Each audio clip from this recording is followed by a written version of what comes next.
রাষ্ট্রপতিকে না এই সিদ্ধান্ত নেওয়ার কারণে নিয়ে এই সিদ্ধান্ত, কারণ রাষ্ট্রপতির মুখ থেকে তিনি যা বলালেন আজকে,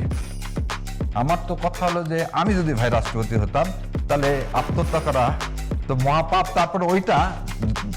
বেছে নিতাম, কিন্তু এই বক্তব্য দিতাম না। কেন এই কথাটা বললাম? কারণ ওই যে রাজশাহীর কথা বললাম, উনি শুরু থেকে কি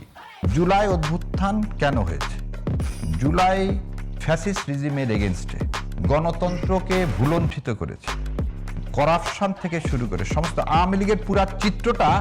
আওয়ামী লীগের মুখ থেকেই যখন চলে আসবে, তখন আর এই রাজনৈতিক দল হিসাবে আওয়ামী লীগের বিচার করতে আর কিছু লাগবে না, কারণ টুডে আর টুমোরো তার তো মেয়াদ পার হয়ে যাবে এবং তিনি ওই রাজসাক্ষী, ওই পুলিশের আইজির মতো তিনিও রাজসাক্ষী হয়ে যাবেন। সো এইটা বিএনপি যেভাবে করলেন, এবং এটা কিন্তু ডকুমেন্টারি, সংসদে আপনি কিন্তু ওই পত্রিকায় না, সংসদে ডকুমেন্টারি, এবং সংসদে এটা হ্যান্ডশট বলা হয়, এটা সারা জীবন এটা থেকে যাবে। এটা কিন্তু রাষ্ট্রপতি বলতে পারবে না যে আমার এই কথাটাকে টুইস্ট করা হয়েছে বা আমি বলতে বাধ্য হয়েছি, এবং এই কথাটা আরেকটু আগে